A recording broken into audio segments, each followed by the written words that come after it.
One would think that there would be a market for silver everywhere, but alas, that is not the case. But I'm going to be talking about one of the top silver markets in the world, and no one is talking about it. I mean, nobody. So let's explore.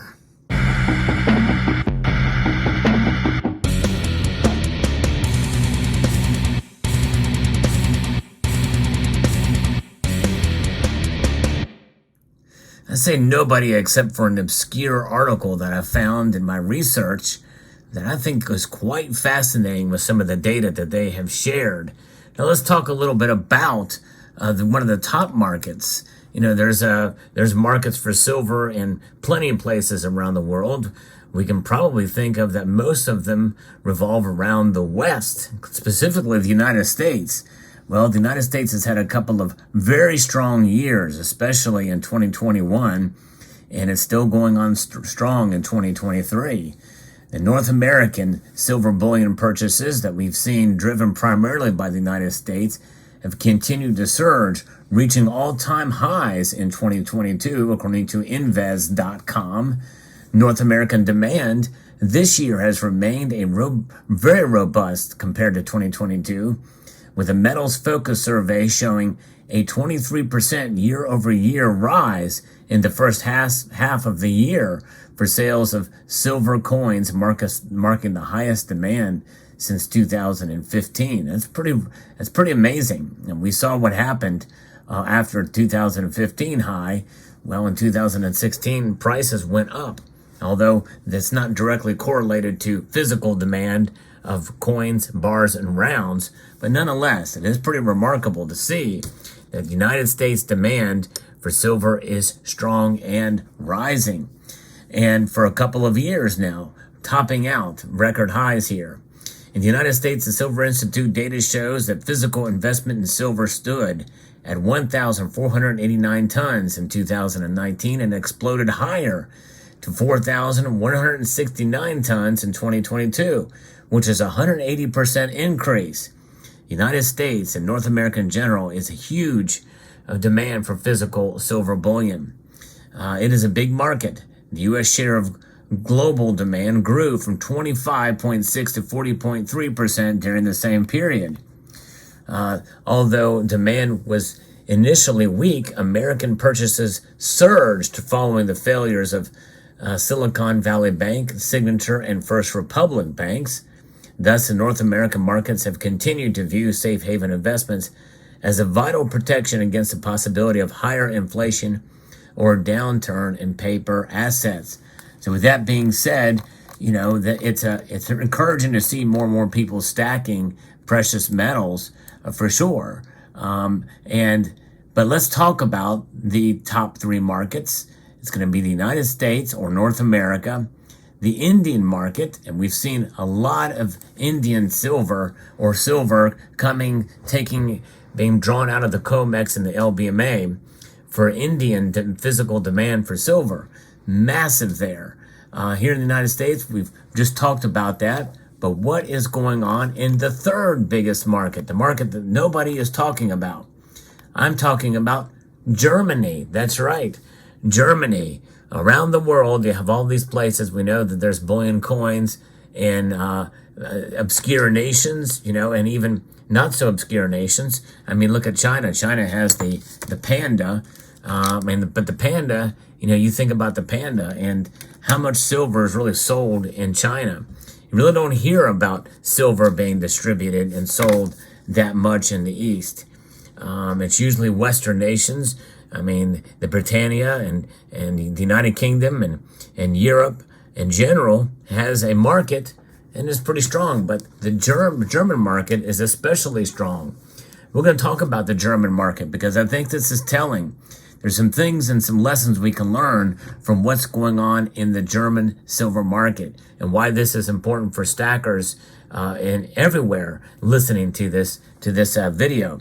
In fact, I don't really know that I have very many German viewers. If you are from Germany, I hope you will post in the comment section below because this is quite fascinating. By the way, I have here Germania mint bars. People often mistake the Germania mint, which is gone into better bullion type products and collectible coins, or collectible coins, and also collectible fantasy coins and medals and rounds, to actual bullion. They have now a gold bullion bar, but they have these silver bars here too, but they're not from Germany. The mint is actually located in Poland.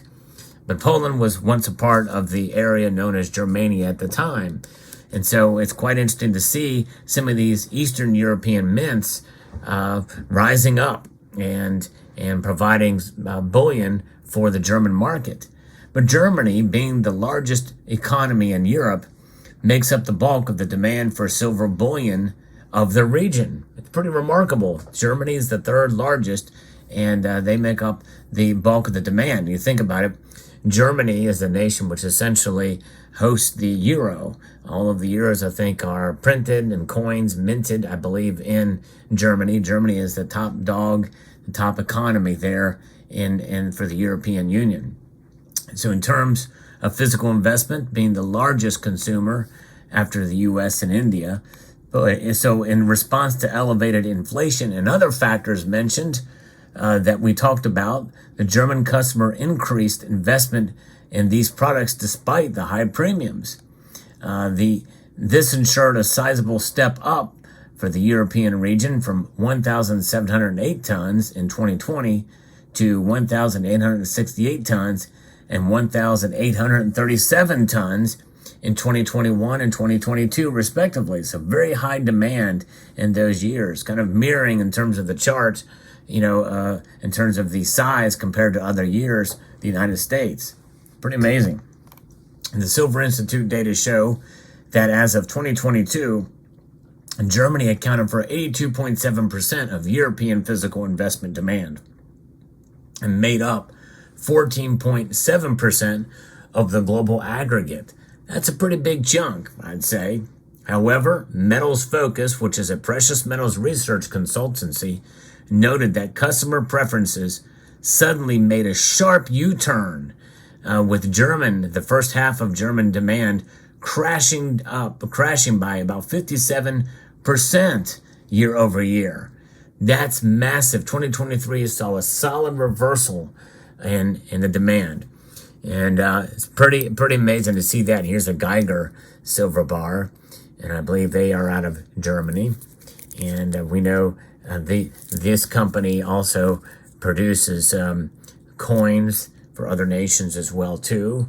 And pretty amazing to see that massive sharp decline. It's continued here in the United States and North America, but certainly not so in Germany. And there are reasons for this, and there are some lessons that we can learn from this that I think we should all pay attention to. There's the introduction of the first thing is the treatment of taxation on precious metals. Here in the United States, we've seen a reversal for many states on taxation on bullion, which has incentivized more to buy because they're not being bogged down by taxes, even though there's some higher premiums for some certain products. That's not the case in Germany.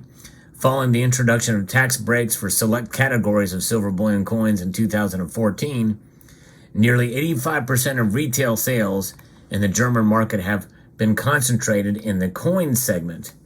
However, this year the government rolled back this measure, meaning that all silver, whether in bars or coins, are now taxed at the 19% level. We know the VAT in the UK is 20%, so essentially this is adding near the same level, same amount in Germany. And that has immensely impacted buying decisions and discouraged new investment. Can you blame them? That's just it. These crippling taxes are indeed punitive against those of us who want to save in money. And because you think about it, there was a time in Germany when silver circulated as money. And so people want to save and protect themselves against inflation, and they're being punished. That's right, punished with 19% taxation. That's ridiculous.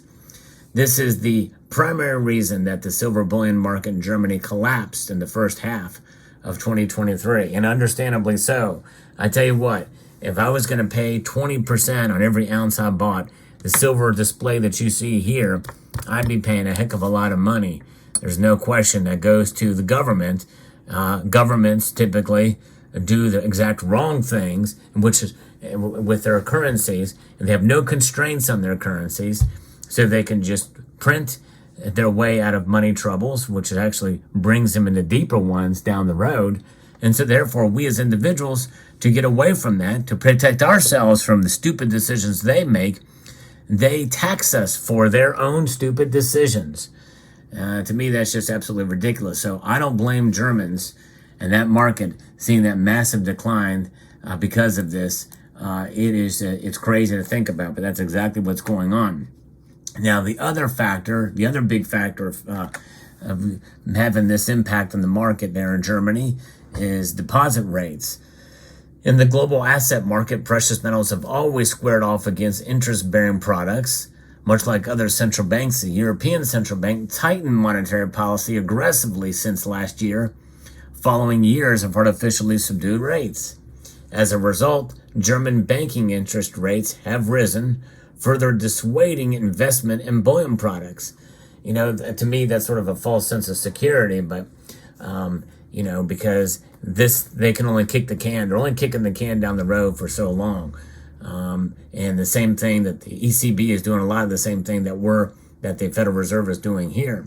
So you have a change in public psychology since the horrors of the Weimar hyperinflation of the 20s.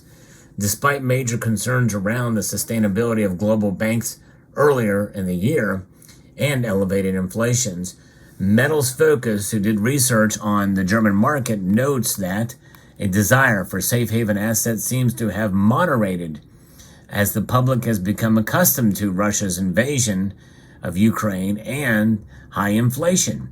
A Bundesbank survey published in July 2023 appears to confirm that inflation expectations are meaningfully cooling. And there's no question, according to official numbers in the major economies of the European Union and the United States, there is disinflation, which means that the rate of growth of inflation, or the rate of devaluation of the dollar, is slowing. But the dollar is still devaluing. So is the euro. And by design, by the way, there's a target of an inflation of 2%.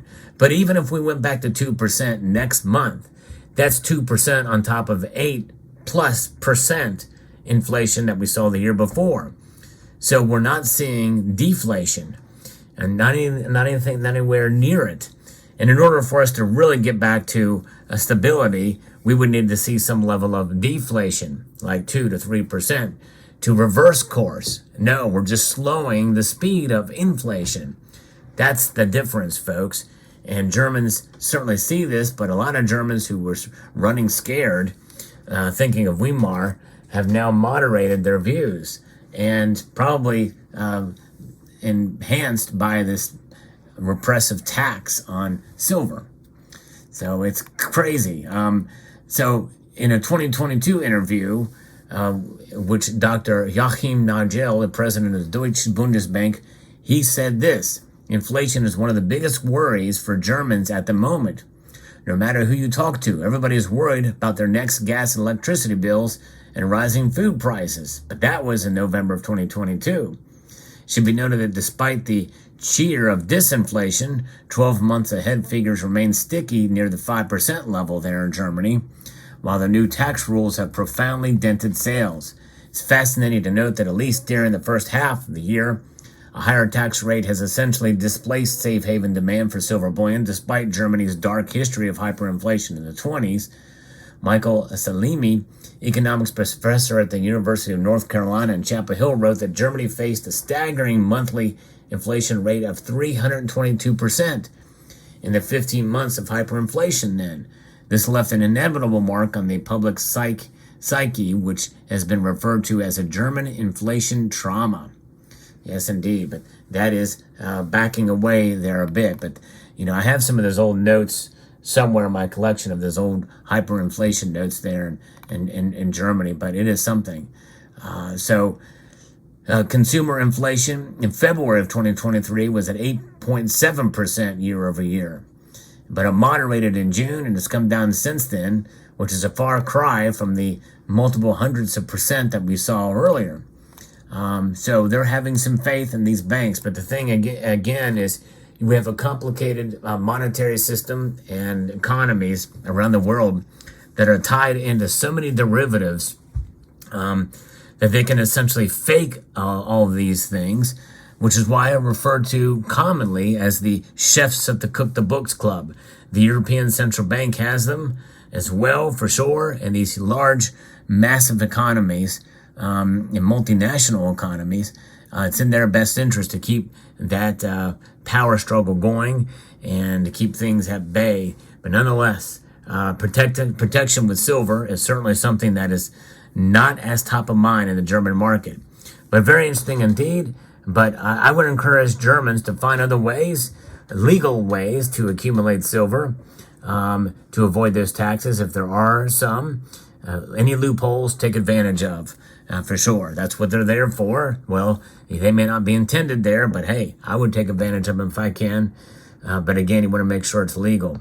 Silver, it's an interesting metal, and it's fascinating to see how it varies in the different areas around the world. The German market is fascinating indeed. Let me know what your thoughts are in the comment section down below.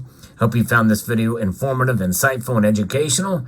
I'd like to extend a multitude of gratitude to you all for taking the time to watch, and to encourage you to please rate, share, comment, and subscribe.